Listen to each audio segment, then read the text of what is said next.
Chromosomes.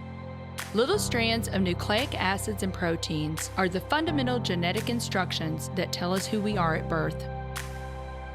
Most people are born with 46 chromosomes, but each year in the United States, about 6,000 people are born with an extra chromosome, making them a person with Down syndrome. If you've ever encountered someone with Down syndrome, you know that they are some of the kindest, most joyful people you will ever meet. They truly have something extra. My name is Lisa Nichols, and I have spent the last 24 years as both the CEO of Technology Partners and as the mother to Allie. Allie has something extra in every sense of the word. I have been blessed to be by her side as she impacts everyone she meets. Through these two important roles as CEO and mother to Allie, I have witnessed countless life lessons that have fundamentally changed the way I look at the world. While you may not have an extra chromosome, every leader has something extra that defines who you are. Join me as I explore the something extra in leaders from all walks of life and discover how that difference in each of them has made a difference in their companies, their families, their communities, and in themselves.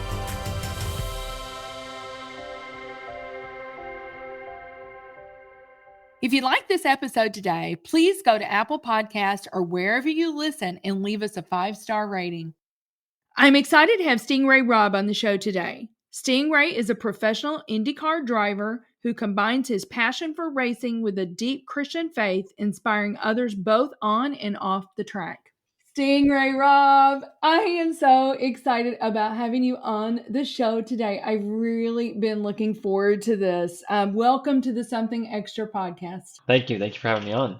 I know our listeners are really going to love hearing your story. So we met recently. We were invited by our good friend, Steve Gattina and the Pray.com team to come to I think it was the Bommarito 500 at the That's Worldwide Race Technology Raceway. We met you. We met your mom, Kimmy. We met your grandparents. We met your awesome fiance, Molly, and her family. I mean, it was like a family affair. And truly, Stingray, I told you that I had never been to an IndyCar race before, but we are huge Sting Ray Robb fans now. We're part of the fan club. I love it. Well, it's because you got to be part of the family. You got to get the exposure there, and now you're hooked for life, and you can't get rid of us. No, we are hooked. I'm ready. I'm ready for the next one. And by the way, you rocked that race. You finished in the top 10. We were so excited. We were like rooting for you. So you did great in that race. Thank you. You guys came to a good one. It was. It really, really was. So I want to go back to how it all started. Because it started when you were very young. At the age of 3, Stingray, you decided you wanted to be a race car driver. And then I think you started go-kart racing when you were 5. Where in the world did that come from? How did you know at the age of 3 that that's what you wanted to do? Well, I think it came with the name. You know, my parents were big Corvette fans, so they had to pass that passion along to me through my name. Thus, here I am, Sting Ray Robb, the IndyCar driver. But, you know, I think that passion started because I thought it was something natural. I mean, I spent my time from 0 to 3 at drag races, autocross events, Corvette club meetings. I actually took my first steps at a Corvette club meeting. And so it's just what I thought was the thing that all kids did. You know, I thought that they spent their time around cool, old, fast cars. And I knew that that's what I wanted to do for the rest of my life. And that was a passion that I had from an early age. Mm-hmm. Yeah. And I am sure that a lot of people ask you about your name, Stingray. They probably say, now, what is your real name? That is your real name. Because of the Stingray Corvette. Yeah. It worked out well. I always joke with people, like, go to my Instagram, look in the bio. It says, yes, it's my real name. It's just the disclaimer that I get out in front of people every time I meet them in person, because it's always the question that gets asked first. Absolutely. Absolutely. And I have to chuckle because I have to chuckle. And Molly, your fiance, telling me when she met you, she goes, oh, what's wrong with this guy? That's not his name. And then she found out that it truly was your name. But she's like, oh, what's up with this guy? Stingray. What kind of name is that?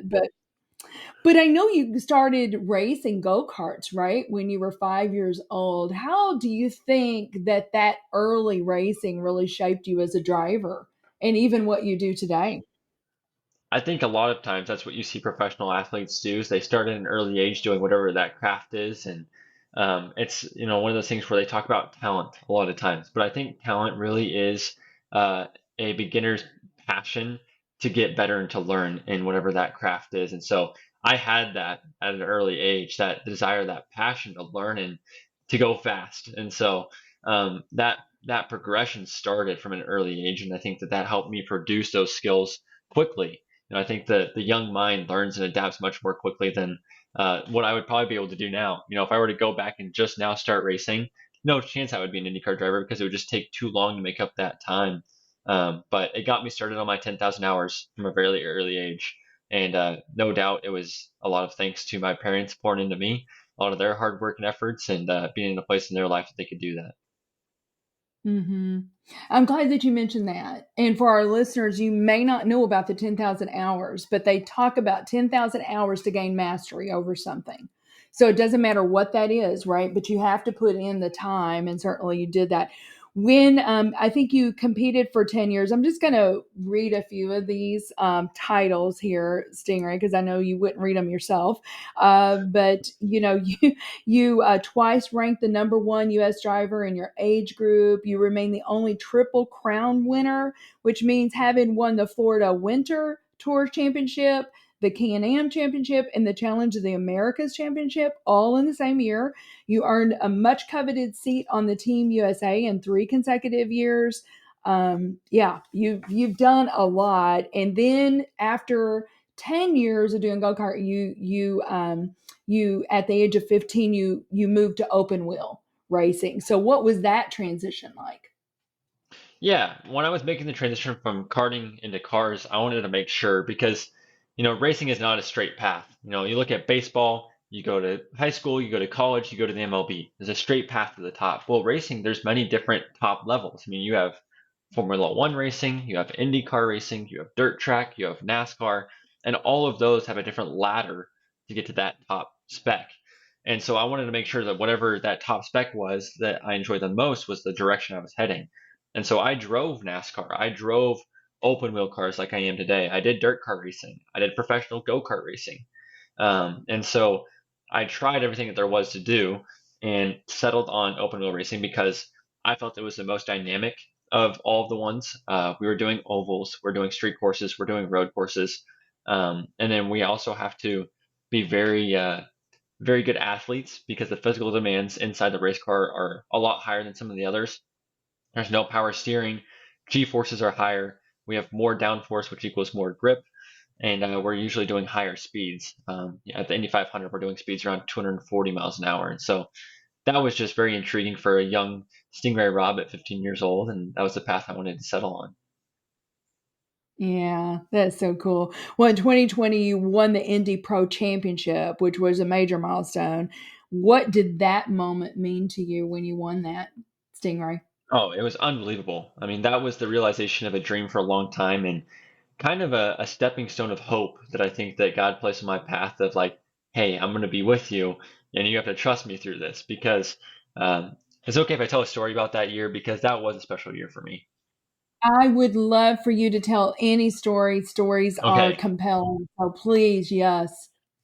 Very good. So, 2020 was obviously a crazy year for all of us, being a COVID year. But for myself personally, that was a make it or break it season. That was going to be the end of the line for my racing career if I didn't win that championship. That was the category I was racing in was the double A ladder that leads to IndyCar racing. And so, if you win that championship, you get a scholarship to move to the triple A ladder. If you win the triple A ladder, you get a scholarship to move on to IndyCar. Well, it's been a few years at this double A ladder and not sort of proving myself to be able to move on.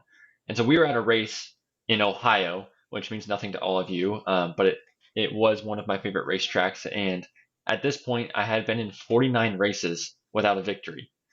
And going to this one race, I qualified well, was really, really looking promising. I ended up driving off the track and spinning out and running into someone, all in the same race. And I finished 10th, and there was no one to blame but myself. And at that point, I went for a walk. I took a knee. I started praying. And I said, God, I give up. because I've given as much as I know how to give for as long as I can remember. I mean, I'm looking back at 5-year-old Sting Ray Robb with this burning passion to be a professional race car driver and remembering what he did and what I've done and what my parents have done, what the group around me has done to get to this point, and said, God, I'm done. Like, I give up. And in that moment, I had a memory verse from my homeschool days come back to me. And it was James 1. James 1 says, consider it pure joy when you face trials of many kinds, because you know that the testing of your faith produces perseverance. And in that moment, I realized kind of like the complete circle of like God tapping me on the shoulder and saying like, hey, Stingray, I'm still here.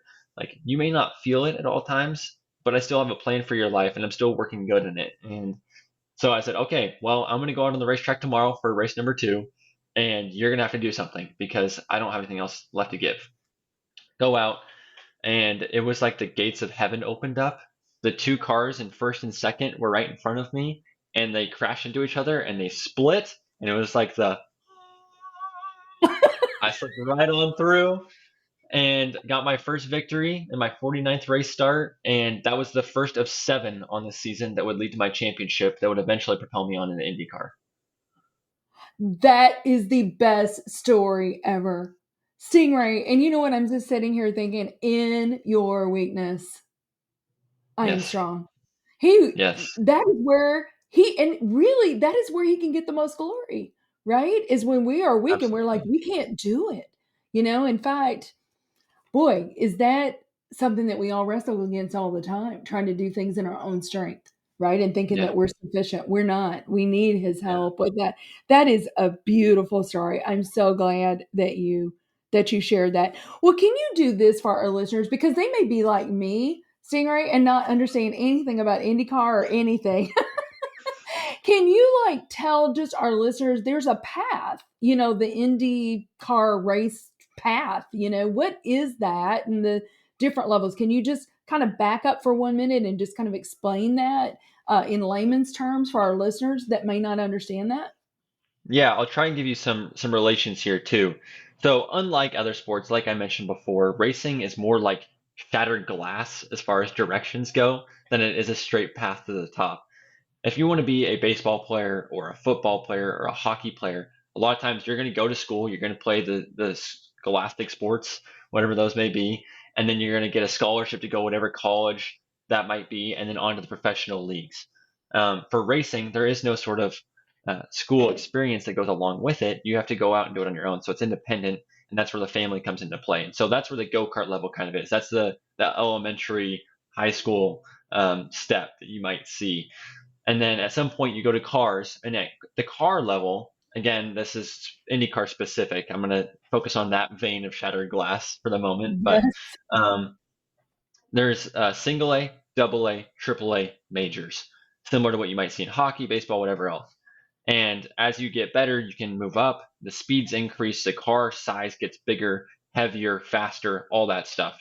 And then the engineering level also increases. So you're developing your knowledge on the track just as much as off the track as you elevate through the different leagues there. And then if you win a championship, because racing is a unique sport, it's not just talent based, it's backing based. So that means funding is required to go out and drive race cars. But the scholarships allow you to enter another season. And so if you don't have the ability to have that funding, that backing, investors, partners, family, whatever else those dollars are coming from, it gives you that opportunity based off your talent level to exceed and grow past that into the next stage. So for me, I actually went from karting straight into the double A ladder, then into the triple A ladder, spent 2 years there, finished second in that championship. And that was enough to get the attention of some scouts, in parentheses, scouts, or team owners in IndyCar racing. And so it's a lot like other sports where it's a small circle. We all run in the same sort of groups. And after a while, you realize, okay, motorsports is a very small world.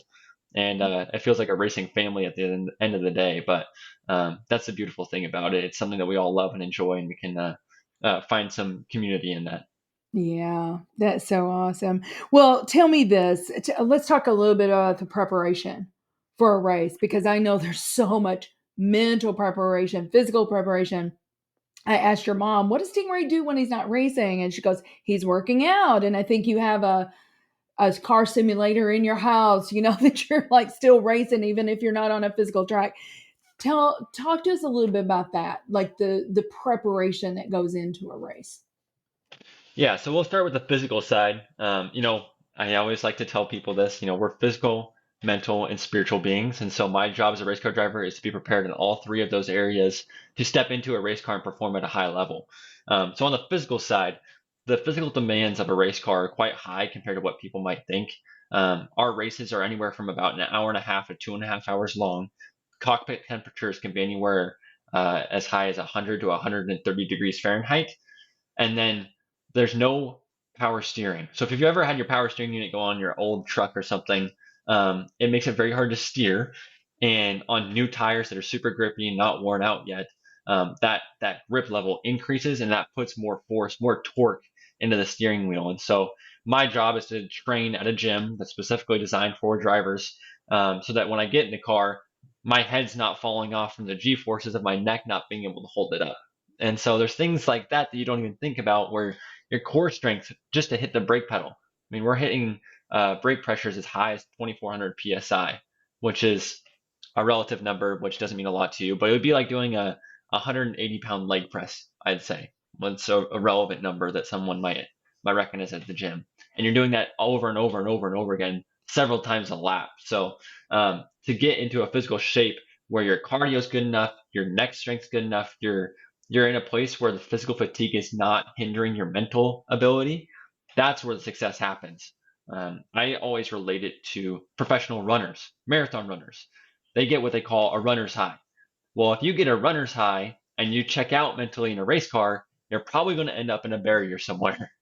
And so our job is to be physically trained so that we don't check out. We're fully engaged, and our physical demands, our physical training is actually higher than our physical demands, so that we have that mental bandwidth in order to succeed. And then on the spiritual side, that goes along with where I find my identity. I think that racing has the highest of highs and the lowest of lows. And if I don't have a foundation to stand on other than the results, because it is a results driven industry, and if you find your identity in that, you're going to fail and you're going to feel like a failure on your bad days. But on your good days, even though it may not be true, you might feel like a great person or a good person. So my identity is tied to who Christ is and what he did on the cross. And, I have merchandise, and my suit and my helmet all run the verse John 3:30 on them, which says, he must increase, but I must decrease. That's a call to mission, but it's also a call to purpose. If you look at a track runner and they're running a race, but they don't know which direction to run, they're never going to finish it. They're never going to succeed. And so that's my finish line. That's my call to race, if you will. So it's a passion that I have, but it's also a purpose in that. Yeah.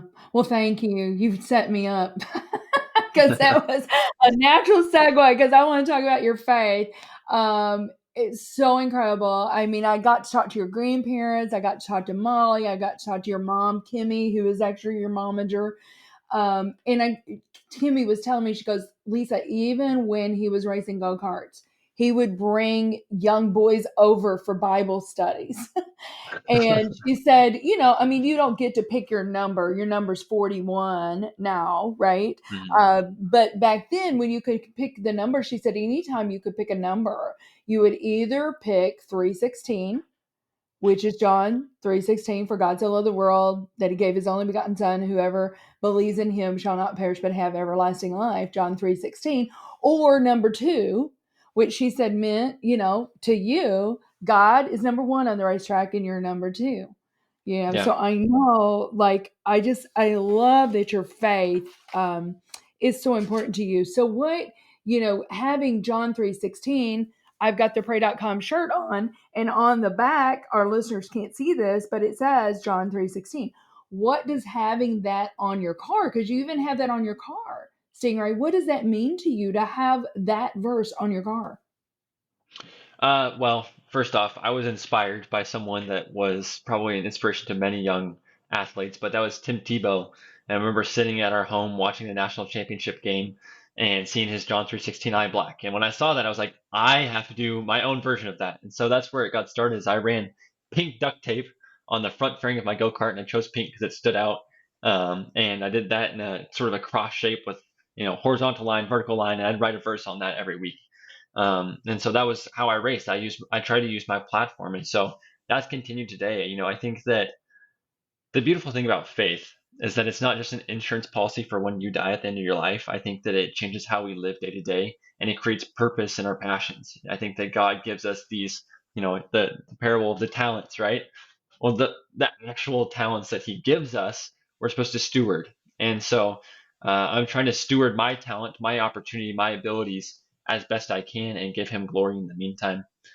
Because if I don't do that, if anything I ever did was just win races and that's all I ever did, I would still be a failure. And so I want to make sure that I'm trying to succeed for Christ just as much as I'm trying to reach excellence on the racetrack. Mm-hmm. So good. Well, tell me about Faith Nights at IndyCar, because that's something that you started. And why did you start them? What is it? Tell our listeners about that.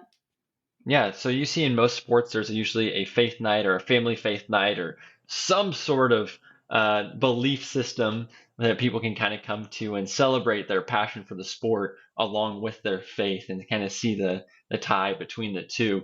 And IndyCar racing doesn't really have that currently. And so there is a great ministry called IndyCar Ministry, but it's mostly crew based or team based. And so I wanted to create an idea that was outreaching to the public, the fans, and those are the people that we really want to serve. Not saying that we don't want to serve the teams and the crew members, because those are the ones I'm rubbing elbows with, but hopefully I'm in a tight enough community that's happening naturally. So we started what we've called Faith in the Fast Lane, which is an opportunity for people to kind of come hear some praise and worship music and celebrate that, and also kind of hear my passion for racing and how my faith has been tied to it for so long and how they've kind of grown together. My faith journey wasn't just my family was believers and that was it, and I didn't try and test the truth at any point. My truth was tested every time that I stood foot on that racetrack, because it was challenging and my identity was challenged and still is challenged. I mean, I still have to submit to that every day, and I still have to go search the truth every day. And that's the beautiful thing about faith, is that it's a relationship that's grown or developed over time rather than just a one-time choice that you make. It's that sanctification process that happens over and over and over and over again. Every day, every day. And you're sanctified through the good times and the bad times. And sometimes the good times, and when you're on the summit, it's even harder, right? Because pride can, goodness gracious, we don't want to get into that, but pride can creep in. You start thinking that it's all about you, and it's not. But listen, we've got so much more to talk about, but we do need to take a quick break, and we'll be right back with Sting Ray Robb on the Something Extra podcast. Hey there. In a challenging business climate like this, savvy leaders look to technology to find an edge. This can mean the difference between staying ahead of the curve or playing catch-up. It's time to collaborate with the highly skilled experts at Technology Partners. Our team of technologists draws upon decades of experience for your project, with each bringing a passion for solving problems and a track record of success. How can we help you overcome your biggest technology challenges? Visit technologypartners.net to book a free consultation with one of our leaders. Welcome back, everyone, to the Something Extra podcast with Sting Ray Robb. We've been having an amazing time talking about all kinds of things, but Sting Ray, I want to talk about this for a minute. I want to talk about what happened on July 14th of this year. And I have watched that video so many times, and that was scary. Tell our listeners about what happened there. Yeah, so earlier this year, I had an acrobatic event in a race car, which I don't recommend to anyone, but towards the end of race number 2 at Iowa Speedway, I was following another driver who had just ran out of fuel a couple seconds before I arrived. And the closing rates at that point were pretty extreme. He was doing about 120 miles an hour. I was doing about 170 miles an hour. And there was miscommunication of sorts. And the incident then happened where I hit the back left tire of his car, launched into the air at a crazy speed, obviously, and was then elevated to the same level as the top of the catch fence, went flying through the air, double barrel roll, and then skidded to a stop after a few hundred feet on the roll bar. Which very glad to say that everything worked as it was supposed to, and I was able to walk away from that incident. The worst experience that I had from it is I burnt my finger. getting out of the car because I guess when you scrape titanium across the ground for several hundred feet, it heats up. And so, yeah, that definitely was one of the big issues there, but feel very, very lucky. Oh my goodness. It was a miracle. Praise God. Really. No one Yes. was seriously injured in that. It was scary. I watched it several times, Stingray. But we already talked about your name. I have to give a quick shout out to our pray.com friends. Steve Gattina is a dear, dear friend. What has it been like having them as a sponsor? And I know that things may be changing right now, but, we just love those guys. Yeah, this year was really, really cool to have Pray.com on board because a lot of times the driver doesn't get to choose who their partner is necessarily. I mean, their support group is not necessarily their choice. It might be a team choice. And so for me, it was really cool to kind of go the same direction in our missions. And, Pray.com created an opportunity for me to share God's word without explicitly sharing God's word. It was a tool that I was able to use to leverage the truth at the racetrack, and I think one of the coolest things I got to see from this year is that there was people that stepped out to mention to me, hey, I started using the pray.com app, even though they weren't believers. And so their relationship with the Lord had grown because of something that I wasn't explicitly telling them to do, but because of the experience that they felt through the racing community, the passion that they had there, and then the brand loyalty that they created to pray.com because of that. And so that's a beautiful thing. I think that God has created in us humans is we have these passions, these interests, these sports that we go and chase and want to be in. And he draws people in with that, and then he secures their hearts through truth. And so having pray.com has allowed us to do that this year, which was very, very fun. That's so cool. Well, Stingray, you had a dream since you were 3 years old. What would you say to our listeners that have a big dream? What would you say to them? And they may not have seen their dream realized yet. Yeah, I would say keep chasing it. But before you take a next step, submit it all to the Lord. I think a lot of times it's easy to put your hope in the plan that you have set for your dream rather than the hope in the person that holds the plan that is set for your dream.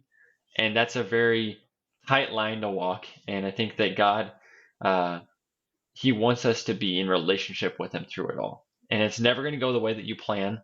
So don't try and make too detailed of plans, but be in relationship with the Lord and let Him walk you through each step.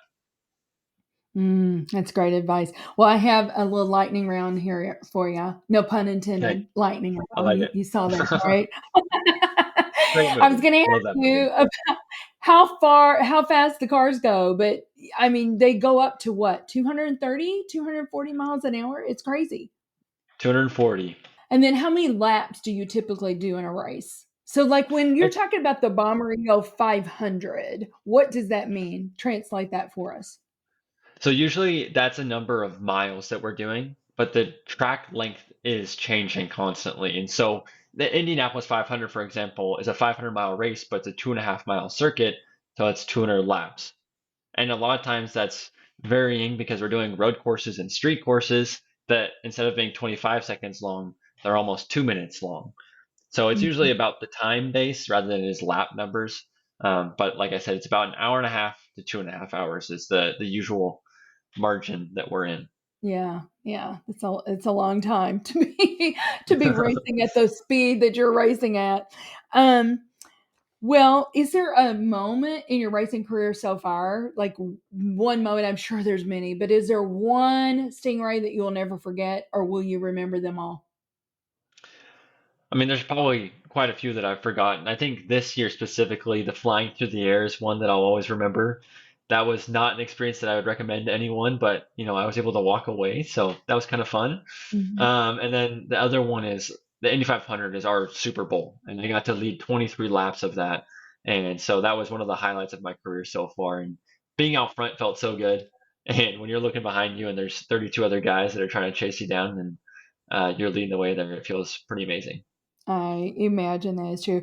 Well, I've talked about your family. I mean, what has that support meant to you? what's that support meant to you, Stinger? I had a guy on that has done the Explorers Grand Slam where he's like climbed every summit. I had him on earlier, and he's like, I've never reached a peak by myself. Mm, And yeah. you have had an incredible support. I talked to your sweet grandparents, and I think your grandmother told me she never has missed a race, or maybe if she has, it's only been a few, and she's there at everyone. What has that meant to you to have that kind of support? It's been amazing. I think it's only because of the village around me that I've made it this far. I don't think that I know that. And it's funny, actually, I went back and listened to one of your other podcasts with Sean Copeland, and he spoke about that, how every great leader is just a kind of a coach that secures the right people in the right places at the right time and leads the way there. So I feel like I've been blessed with an opportunity to be kind of the center of that village, heading in the right direction at the right time with the right leaders. So each one has played a big role in my life. My dad was my mechanic all the way through the karting ranks, and his mechanical knowledge from his passion of cars was allowed me to be successful in the go-kart ranks, and that was enough to get the interests of partners to go into car racing. And even though that didn't continue, his mechanic work didn't continue in cars, his support never changed. And my mom, she's been different roles in my career as well. She's what I tout as my momager now, my mom and my manager. Right. And she's been fighting as hard for my career as I have for as long as I can remember. So she's a big part of my success, and definitely someone that I've needed to be able to be here. And my grandparents especially have been my biggest supporters from day one. They were the ones that were driving the go-kart to and from different races. They're the ones that have been, making the meals on the road. They're the ones that are handling logistics, traveling, and all that stuff. So they're definitely some of the best people I could have around. Mm-hmm. Definitely a village. Definitely a village. Well, let me ask you this. When you're not on the track, what's your favorite way to relax? That's a great question. I'm a bit of an outdoorsman growing up in Idaho. So hunting, fishing, hiking, anything in nature, I love to get out and do. Um, I'm actually going to be spending some time this October back in Idaho with my fiance. I'm going to let her go do her bridal shower, and I'm going to step out and go hunting with the guys. So that's my plan, to have some relaxation time. But usually in between races, what I spend time doing is uh, simulator work, which is kind of fun for me. I like reading books. There's been some good books I've read lately. Wild at Heart by John Eldridge is one that I'd recommend to anyone. I think that has changed my Love that book. perspective. So good. So, so good. Yes. And then Especially for spending young time. men, don't you think? Don't you Oh, think? Stingray for absolutely. young men, Wild at Heart. Such a great book for young men. Yeah. I had to go back several times and reread pages because I got to see like the 5, 10 page progression of like, oh, connecting the dots back, and yes, okay, that's great. So yeah, recommend that. Honestly, men and women, I think it's a great book. So yeah, those Mm-hmm. are some of the things I like to do and relax and spend time to kind of reset before I get back into race weekend. Yeah, Yes. very good. Well, you got something really, a huge event happening in November. And I have to ask you, what is it? And then my second question is, are we all invited? What's happening in November, Stingray? Yeah, so I found the love of my life in Indianapolis, and I finally put a ring on it this January, and we're going to seal the deal in November, getting married on November 10th, and it's going to be quite the party. We got quite a few people coming, so I'm very excited about it. How fun. So wonderful. She's a wonderful girl. Well, let me ask you this. What is the something extra that you believe every leader needs? Submittance to the right things. I think that a lot of times bad leaders look for a savior, and that might be someone to hire, that might be someone to bail them out, that might be themselves. And I think that great leaders are submitted to the Savior, or submitted to the right things, in the sense that um, we're all submitting to something every day. And every choice that we make, we're submitting to whatever that truth is in that choice. And the best leaders are the ones that are submitted to the right things. And so they're not the ones that are the stand on top of the podium leading the way. They're the ones that are on the ground serving, submitted to someone already, being led by someone or something already. And so the best leaders are the ones that are led in the best way, if that makes sense. I love it. Well, this has been so much fun. I know you've got a million things to do, so I'm gonna let you get about your day. But I cannot thank you enough for being on the show. You're such an inspiring young man, and I'm so grateful that we had the opportunity, our family had the opportunity to meet you and your family. Thank you. You as well. Thank you for listening to today's show. Something Extra with Lisa Nichols is a Technology Partners production. Copyright Technology Partners, Inc., 2019. For show notes or to reach Lisa, visit tpi.co/podcast. Don't forget to leave a review on Apple Podcasts, Google Play, or wherever you listen.